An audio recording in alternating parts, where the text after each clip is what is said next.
ദാരിദ്ര്യത്തിന് നല്ല മാർക്കറ്റുണ്ട്.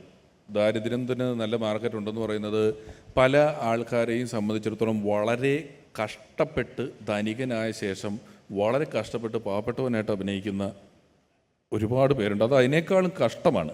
പക്ഷേ അത് ആളുകൾക്ക് അറിയാവുന്നവർ ചില ഇൻ്റർവ്യൂവിലൊക്കെ പണ്ട് ഞാൻ അവിടെ എങ്ങനെ കിടന്നപ്പോൾ ഇങ്ങനെ കിടന്നപ്പോൾ എന്നൊക്കെ പറയുന്നതിനപ്പുറം അങ്ങനൊരു കാശ് കിട്ടുന്നതിനനുസരിച്ചിട്ട് ആൾക്കാർ അവരുടെ ചിലവ് വർദ്ധിപ്പിക്കും, അതിനനുസരിച്ചുള്ള സൗകര്യങ്ങളായിട്ട് തന്നെ ജീവിക്കുകയുള്ളൂ. ഈ ദാരിദ്ര്യം പറയുന്നത് അവരിൽ ഒരാളാണ് ഇയാളെന്ന് തോന്നലുണ്ടാക്കാനാണ്. വളരെ സിമ്പിളായിട്ട് എനിക്ക് അവരെയൊക്കെ മനസ്സിലാക്കാൻ ഞാൻ മറ്റൊരു ഇൻ്റർവ്യൂവിൽ പറഞ്ഞിട്ടുണ്ട്. കാരണം ചില തെരഞ്ഞെടുപ്പുകളുടെ പ്രചരണത്തിനൊക്കെ പോകുമ്പോൾ ചില സ്ഥാനാർത്ഥികളുടെ പ്ലസ് പോയിൻ്റായി പറയുന്നത് ഞാൻ കേട്ടിട്ടുണ്ട്. നിങ്ങളെ അറിയാവുന്ന, നിങ്ങളുടെ പ്രശ്നങ്ങൾ അറിയാവുന്ന പാവങ്ങളിൽ പാവപ്പെട്ടവനായി ഈ പാവപ്പെട്ടവനെ വിജയിപ്പിക്കൂ എന്ന് പറയും. ശരിക്കും പാവപ്പെട്ടവൻ്റെ പ്രശ്നം എന്താ? പൈസ ഇല്ല. ഇവനേക്കാളും പാവപ്പെട്ടവനെ ഇവർ ജയിപ്പിക്കുന്നത്. പിടുത്തം കിട്ടിയോ?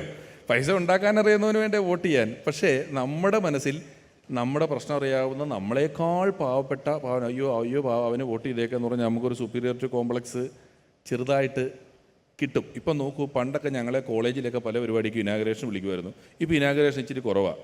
ഇപ്പോൾ ചില ഡിജിറ്റൽ താരങ്ങളെയാണ് ഇവർ കൊണ്ടുപോകുന്നു. ഇവരവിടെ കൊണ്ടുപോയി ഡാൻസ് കളിപ്പിക്കുന്നു, വട്ടം കറക്കുന്നു, കാടിക്കുന്നു, ഇത് കൊണ്ടുപോകുന്നു. ഇവിടെയും ഞാനോ അല്ല മറ്റൊരാളെ പോകുമ്പോൾ ചിലപ്പോൾ കുറച്ച് കുട്ടികൾക്കെങ്കിലും നമ്മൾ കൊള്ളാം കേട്ടോ എന്ന് സമ്മതിക്കേണ്ടി വരും ആദ്യം. ഇങ്ങനെ ഒരാളെ കൊണ്ടുവന്നാൽ എന്തായാലും ഇവനേക്കാൾ ഭേദമാണ് ഞാൻ എന്നൊരു വലിയ സന്തോഷം കണ്ടുകൊണ്ടിരിക്കുന്നവൻ്റെ മനസ്സിൽ കിട്ടും. ഇടുതം കിട്ടിയോ? ആ സന്തോഷം അപ്പുറത്ത് കൊടുക്കാനാണ് ഈ ദാരിദ്ര്യം പറയുന്നത് എന്നുള്ളതാണ് എനിക്ക് തോന്നുന്നത്. ഞാനൊക്കെ പറയണത് ഉള്ള ദാരിദ്ര്യം കേട്ടോ, മറ്റേ ദാരിദ്ര്യമല്ല. പക്ഷെ കണ്ടാ പറയില്ലല്ലോ. കണ്ടാ പറയില്ല. ദാരിദ്ര്യം കണ്ടു മനസ്സിലാക്കാൻ പറ്റില്ലല്ലോ. പിഷാരടിയോട് പലർക്കും ചോദ്യം ചോദിക്കാനൊരു മടി ഉണ്ടാവുന്നത് തിരിച്ച് നല്ല ട്രോള് കിട്ടുന്ന ഒരു ഉറപ്പുള്ളത് കൊണ്ടാവാമെന്ന് എനിക്ക് തോന്നുന്നു. അതുകൊണ്ടാണ് ആരും മൈക്ക് വാങ്ങാന്നിരുന്നത്. അപ്പോൾ അങ്ങനെ ട്രോള് തിരിച്ച് കിട്ടിയാൽ ഏറ്റുവാങ്ങാൻ സന്നദ്ധനായിട്ടാണ് എൻ്റെ ഒരു ചോദ്യം. അതൊക്കെ ആരോപണങ്ങളാണ്.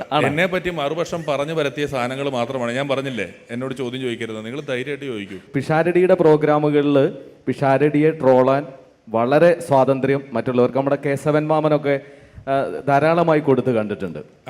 അതുപോലെ അതിൽ വരുന്ന പല ആളുകൾക്കും വളരെ സ്വതന്ത്രമായിട്ട് പിഷാരടി വിചാരിക്കുന്നതിനേക്കാൾ അപ്പുറത്ത് ട്രോളി കണ്ടിട്ടുണ്ട്. അതൊരു പിഷാരടിയുടെ PR വർക്കിന്റെ ഭാഗമാണോ? അതാണ് ചോദ്യം. അത് അവന്മാർ ഉണ്ടാക്കിക്കൊണ്ടുവരുന്നതാണ്. ഞാൻ പൈസ കൊടുത്ത് എന്നെ ട്രോളു എന്ന് പറഞ്ഞ് ഇതുവരെ അങ്ങനെ ചെയ്യിച്ചിട്ടില്ല.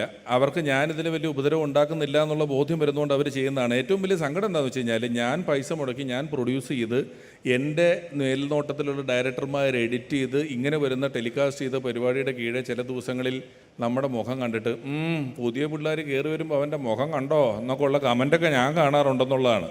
ഇത് മുഴുവൻ ഞാൻ ചെയ്തിട്ട്